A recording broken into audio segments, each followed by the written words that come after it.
নমস্কাৰ আপোনালোক সকলোকে পুনৰবাৰ স্বাগতম নাজমাই মজিদ বন্ধুসকল পলকতে চাওক আজি সন্ধিয়াৰ 7টা গুৰুত্বপূৰ্ণ খবৰ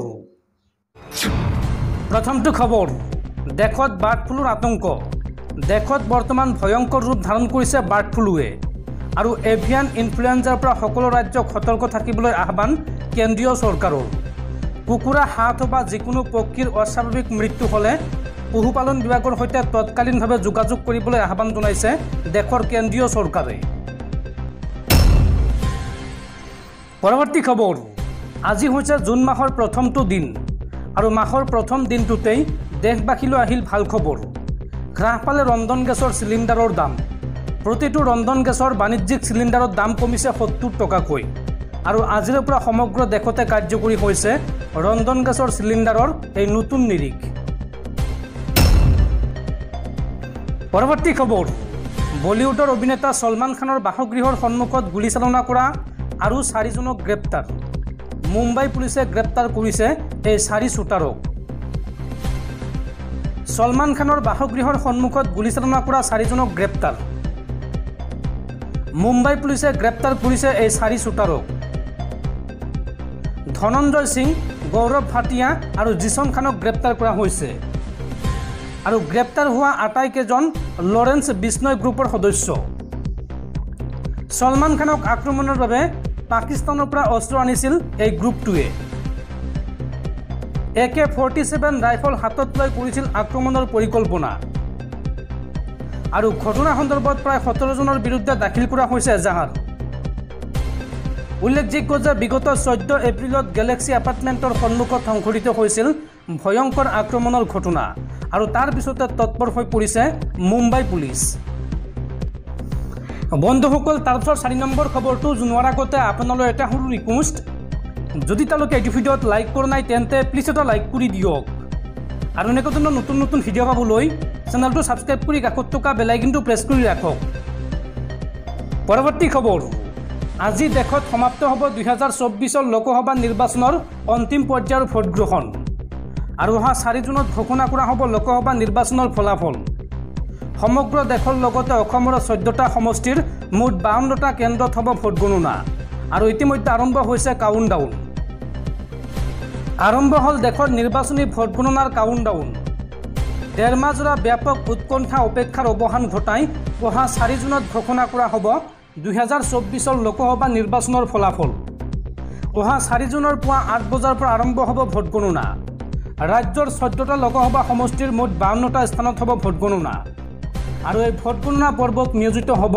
ৰাজ্যৰ মুঠ 5823 গৰাকী কৰ্মচাৰী হয় ৰাজ্যৰ 3টা পৰ্যায়ত সম্পন্ন হোৱা নিৰ্বাচনী ভোট গ্ৰহণৰ ভোট গণনা কৰিবলৈ সাজু হৈছে নিৰ্বাচনী আয়োগ ৰাজ্যৰ মুঠ 52টা স্থানত 152টা কাউণ্টিং হলত হ'ব এই ভোট গণনা 152টা কাউণ্টিং হলত থাকিব 1941খন টেবুল 1941খন টেবুলত নিয়োজিত থাকিব 5823 গৰাকী কৰ্মচাৰী আবেলি প্ৰায় 3 বজাৰ পূৰ্বে প্ৰতিটো সমষ্টিৰ ফলাফল প্ৰদান কৰিব পৰাকৈ এক প্ৰকাৰ সাজু হৈছে নিৰ্বাচনী আয়োগ যদি পূৰ্বতকৈ এইবাৰ অধিক পোষ্টেল বেলটৰ ভোটৰ সংখ্যা ৰাজ্যত এই পৰ্যন্ত নিৰ্বাচন আয়োগে 1,28,299খন পোষ্টেল বেলট লাভ কৰিছে যোৰহাট লোকসভা সমষ্টিত সৰ্বাধিক বেলট ভোট প্ৰদান কৰা হৈছে ৰাজ্যৰ যদিও প্ৰায়সমূহ বিধানসভা সমষ্টিত 10 ৰাউণ্ডত সম্পন্ন হ'ব ভোট গণনা তাৰ মাজতে কিন্তু জলেশ্বৰ বিধানসভা সমষ্টিত 12 ৰাউণ্ড আৰু সৰ্বাধিক গোৱালপাৰা বিধানসভা সমষ্টিত 28 ৰাউণ্ডত ভোট গণনা হ'ব উল্লেখযোগ্য যে ভোট গ্ৰহণৰ পাছতে কটকটীয়া নিৰাপত্তা বেষ্টনীৰ মাজত থকা ইভিএমসমূহ 334 ডিগ্ৰী চিচিটিভিৰ অধীনত নিৰীক্ষণ হ'ব কোনো কাৰণতে যাতে অভিযোগৰ আঙুলি নুঠে তাৰ বাবে ভোট গণনাৰ দিনটোত ষ্ট্ৰং ৰুমৰ পৰা ভোট গণনা কক্ষৰ স্থানলৈ অহা সময়ত 360 ডিগ্ৰী চিচিটিভি কেমেৰা থাকিব একেদৰে নিকা স্বচ্ছভাৱে ৰাজ্যৰ 14টা লোকসভা সমষ্টিৰ নিৰ্বাচনী ফলাফল প্ৰকাশ কৰিবলৈ সাজু হৈছে ৰাজ্যৰ মুখ্য নিৰ্বাচনী বিষয়া অনুৰাগ গোৱেল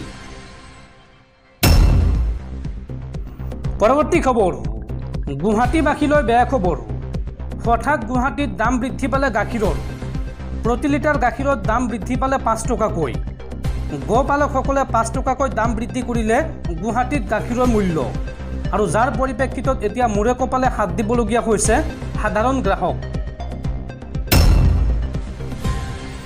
পৰৱৰ্তী খবৰ, বানত বিপৰ্যস্ত অসম। ৰাজ্যত হোৱা প্ৰথমটো বানত 8জনকৈ লোকৰ কৰুণ মৃত্যু আৰু ৰাজ্যৰ 11খন জিলাৰ সৰ্বমুঠ 3,49,000 লোক বানপানীত আক্ৰান্ত হৈছে। ৰাজ্যৰ মুঠ 11খন জিলাত 8জন লোকৰ প্ৰাণ কাঢ়ি নিয়াৰ লগতে 3.4 লাখৰো অধিক বাসিন্দাক স্থানচ্যুত কৰা বানপানীৰ প্ৰথমটো ঠৰ আঘাতৰ সৈতে যুঁজ দিছে অসমে। অসম ৰাজ্যিক দুৰ্যোগ ব্যৱস্থাপনা কৰ্তৃপক্ষই শুকুৰবাৰে অতিৰিক্ত 6জন লোকৰ মৃত্যু হোৱা বুলি নিশ্চিত কৰি ৰাজ্যখনে সম্ভাৱ্য অধিক বানৰ বাবে সাজু হৈ থকাৰ সময়তে উদ্বেগ প্ৰকাশ কৰিছে। জলপ্লাৱনৰ ফলত ব্যাপক দুৰ্দশাৰ সৃষ্টি হৈছে, গাঁওসমূহ ডুব গৈছে আৰু দৈনন্দিন জীৱন যাত্ৰাত ব্যাঘাত জন্মাইছে। কাছাৰ জিলাই এই দুৰ্যোগৰ অধিক বোজা বহন কৰিছে। প্ৰায় 12 লাখ লোক ক্ষতিগ্ৰস্ত হৈছে সেই জিলাখনত। আন গুৰুতৰভাৱে ক্ষতিগ্ৰস্ত অঞ্চলসমূহৰ ভিতৰত নগাঁও আৰু হোজাই, য'ত লাখ লাখ লোকে বাৰণি পানীৰ সৈতে মোকাবিলা কৰিবলৈ সংগ্ৰাম কৰি আছে। এই সংকট দূৰ কৰাৰ বাবে অসম চৰকাৰে বিভিন্ন ব্যৱস্থা আৰম্ভ কৰিছে। স্থানচ্যুত হোৱা লোকক অত্যাৱশ্যকীয় সামগ্ৰী যোগান ধৰিবলৈ কৰ্তৃপক্ষই 148টা সাহায্য শিবিৰ আৰু 39টা বিতৰণ কেন্দ্ৰ স্থাপন কৰিছে। গৰ্ভৱতী মহিলা আৰু শিশুৰ দৰে দুৰ্বল গোটকে ধৰি প্ৰায় 28,000 লোকে বৰ্তমান এই শিবিৰসমূহত আশ্ৰয় গ্ৰহণ কৰি আছে। ইয়াৰ উপৰি শিবিৰত বাস নকৰা বানপীড়িত অঞ্চলত 40,000ৰো অধিক লোকক সাহায্য সামগ্ৰী বিতৰণ কৰা হৈছে। বানপানীয়ে আন্তঃগাঁথনি আৰু জীৱিকাৰ যথেষ্ট ক্ষতিসাধন কৰিছে। 10 লাখৰো অধিক ঘৰচীয়া জীৱ জন্তুৰ ওপৰত প্ৰভাৱ পৰিছে আৰু শ শ ঘৰ ধ্বংস হৈছে বা বহবাক যোগ্যহীন কৰি তুলিছে। ডুব যোৱা ঘাইপথ আৰু স্থানীয় পথৰ বাবে কেইবাখনো জিলাৰ পথ সংযোগ বিচ্ছিন্ন হোৱাৰ ফলত অত্যাৱশ্যকীয় সামগ্ৰী আৰু জৰুৰীকালীন সেৱাৰ চলাচলত বাধাৰ সৃষ্টি হৈছে। পৰৱৰ্তী খবৰ, মুখ্যমন্ত্ৰী হিমন্ত বিশ্ব শৰ্মাক এইবাৰ খুৰদাৰ সমালোচনা ৰাজ্যসভাৰ সাংসদ অজিত কুমাৰ ভূঞাৰ।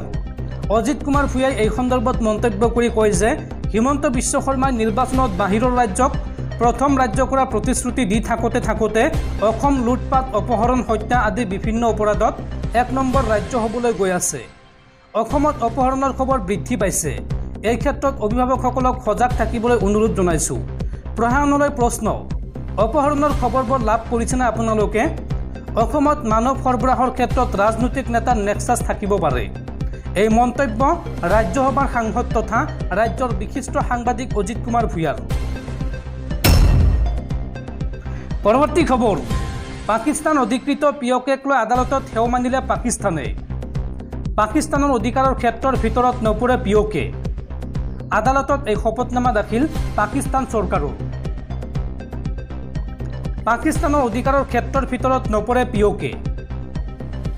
পিঅ'কে পাকিস্তানৰ অধিকাৰৰ বাহিৰৰ অন্য এক বিদেশী ক্ষেত্ৰহে।